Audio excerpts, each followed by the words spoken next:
In this series of videos, we're demonstrating a few tailoring techniques that you can do at home to help you look after your clothes as well as repair them.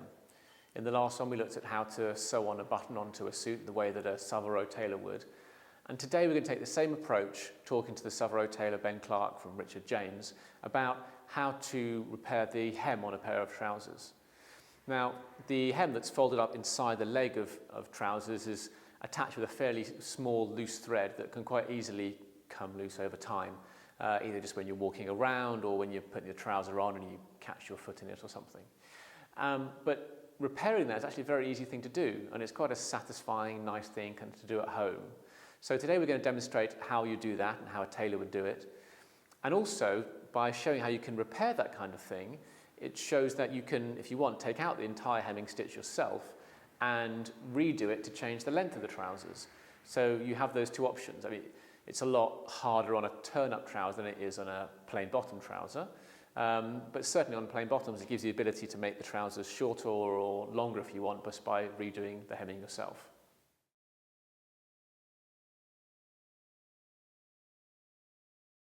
So in terms of preparation, Ben, of the trouser, presumably somebody should iron the hem in place to make sure you've got the right length and that stays? Yeah, in most cases the hem will have just come loose. If you're happy with the length of the trouser, the crease will still be there. Mm-hmm. Give it an extra little press just to make sure that it's in the right place. But like you said, it might be an opportunity for you to change the length if you know, while you're about it, so you can obviously press that, make it a bit longer, make it a bit shorter, and press that new crease in there. Okay. But once it is at the length that you want, we kind of generally secure the hem. We do that, you can do that two ways. You can either just, I mean, this is the most simple, straightforward, is just put a couple of pins in at the point where the hem has come loose. So you're trying to stop the hem that's folded inside from the outside of the leg from moving around, so that your line of stitching doesn't get too inaccurate, go all over the place. That's right, yeah, exactly. All right, so you secure those with the pins in place, and now we'll start sewing, I guess. Yeah, so... How would you start on a particular place? Well, I mean, when you normally start from your seams either side, because you've got extra bit of cloth here to secure the stitching. So I'm going to go from, hang on, let's get this right way up, from this side here. Okay. So on the seam that's going down the side of the trouser, that's where you're going to secure it to the inside, because you've got an extra layer of cloth there to sew onto. Most of the time, when a hem comes loose, it's usually at the back. Yeah. I guess it's just, you know, it gets a bit more wear and tear from there. And it usually kind of goes, it doesn't take long for it to go all the way to the seam. Between the two side seams. Between the two side seams, because we can secure the hem a lot more, with a lot more strength on the seams here, because you've got extra bits of cloth here that you can really kind of go through. So I'd start on my seam there, and you're just putting a stitch in there. You could even put a couple of stitches in there. So it's going back and forth over the same area. Yeah. So you're kind of really, you can really secure it there. Did you tie a knot or anything at that point, or just a couple of times in the same place is fine? A couple of times in the same place is absolutely fine. I mean, this is a make do amend kind of scenario to a degree, isn't it? Yeah. So, and then. So I'm going to show you two ways to do the stitching. Okay. There's the way that we'd be doing it if you came to us in a bespoke house. Okay. You're just folding back the hem, top of the hem.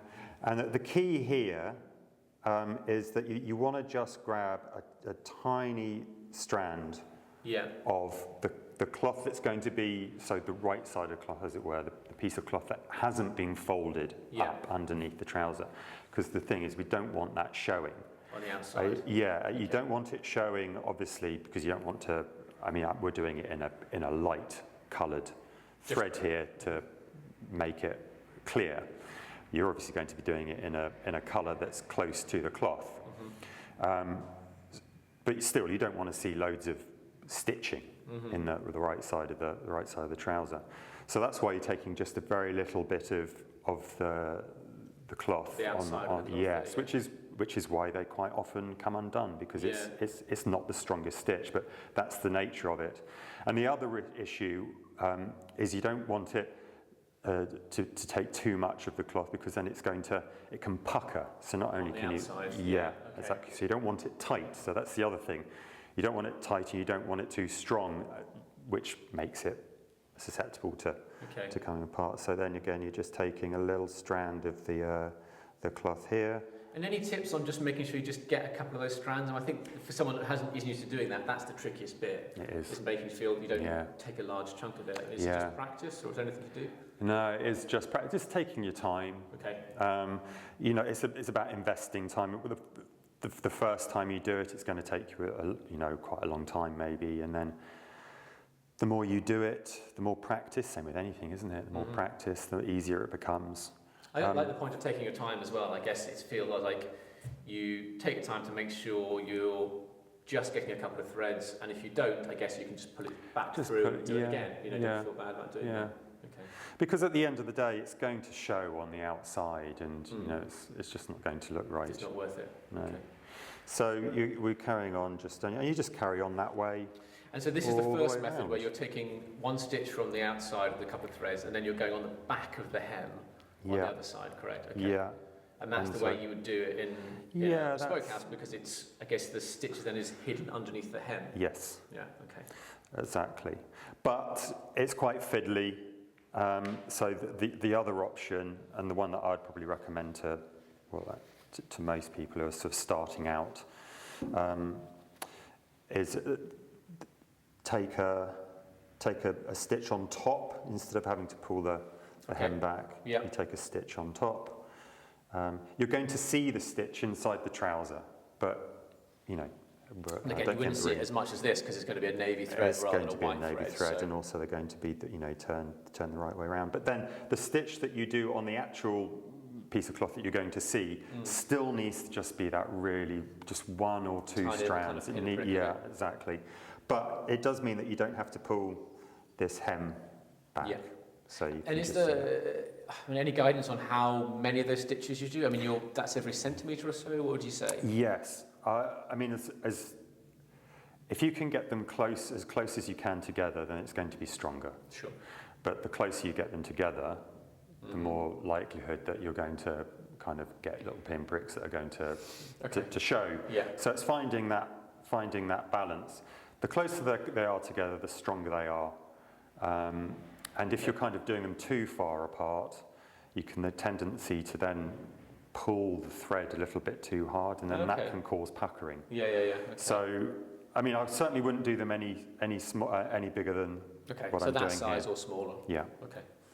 So that's one way. The other way, which is a little bit neater, it's kind of a nice middle ground between the two ways, is the needle goes behind the hem and then through. Okay. And through.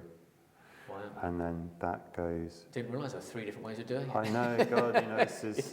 you think it's simple, but no. I know, why? 3 different options at least. Why do we do it? Why do we make? But anyway. Okay, but I can see how that's just a little bit neater than the other two. That's a little bit neater, and it's a little bit more straightforward than number 1. Yeah. And it's a little bit neater than number 3. So there you go, the middle ground. And if you, if what actually somebody's got is a loose thread sort of halfway around the trousers between the two side seams, what would you do? Would you leave that loose thread sitting there, or would you cut it off back to the side seam? What would you do? Yeah, I mean, I would trim it, but then when I'm sort of just repairing if the hem has come out all the way around, then obviously you're just sort of doing it all the way around. But if you've got just, say, at the back, which is the most common, I would start sewing a little bit before where it's come loose, and carry on sewing past it where it's come loose. Okay. In most instances, that is going to be from seam to seam. Okay. So I would say, most instances you're going to just secure it at the seam a few times, and then do your stitching all the way around to the other seam.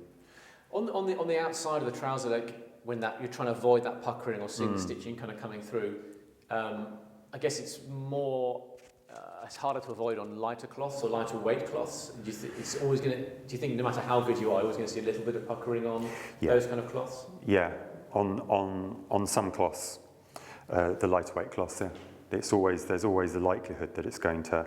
I mean, when you can minimise that by taking less of the cloth and maybe spacing it slightly differently, but then you're going to compromise the strength of the stitch, and so it's a bit of a trade-off. But yeah, I mean, as we know, lighter weight cloths, they're lovely to wear, but sometimes they show the work. Yeah. Okay. And one other thing, I guess, sort of slightly related, is heel tape. So people putting like a piece of tape around the bottom there of the trouser. I guess people do that to protect the bottom of the trouser, kind of for strength some of the time. Yeah. And is that something you can also put on yourself in the same way as this? Or? It's a bit more involved. I would say that if you want to put heel, because you've got to put the heel tape on and then sort of crease it, and if you're changing the height of the trouser, it's an added complication. So I would say sort of, if you want to get some heel tape on there, then it's a very simple operation for an alterations tailor to do, and I would say take that to them if they do that as well. Okay. We don't always put heel tape on in this day and age. Heel tape was very good if you kind of for longer trousers that would sort of hit against the shoe. Okay. But modern trousers, we tend to wear them a little bit higher, a little bit narrower. So you don't need it so much. No. About that. Okay. And also, we like them, when you're putting the tape on, it just naturally makes the trousers a bit tighter. Oh, okay. So, I mean, that's why putting them all the way around would be a real problem, because you will just make the trousers a bit tighter. At the bottom. Okay, interesting. And so if you're doing a very lightweight cloth, it's another thing that's going to create a little bit of tension there. Okay. And then they're just not going to. Some people like it because it adds weight. So you've got a lightweight trouser, you've got a bit of heel tape, it adds a little bit of weight. Yeah. But personally, I think if you're kind of wearing a lightweight trouser, you want them to be light. Yeah. Okay. So, and because we are wearing them shorter and narrower, it's not such an issue. Yeah. Okay. Great, super. Well, hopefully we've demonstrated to people there how they can do this kind of work at home, and if they don't need the heel tape, then they can just do the repair themselves without having to take it to a tailor. Well, yeah, and it's an interest. Some people want to sort of try a new style. They maybe want to try the trousers are a bit shorter or a bit longer, but they don't really want to have to go. It's something that you can just try at home. Yeah. Look at it in the mirror, have a walk around with it, and go, yeah, I like it or I don't. And then you can even go to the tailor and say, can you please shorten these half an inch or lengthen them half an inch? But at least you've got a bit of an idea of what it will look like. So you could even just do that by just ironing them to a particular length. You can just base them or pin them in place and then try the length and then alter it yourself as well. Exactly. Fantastic. Great. Thanks so much, Ben. Pleasure.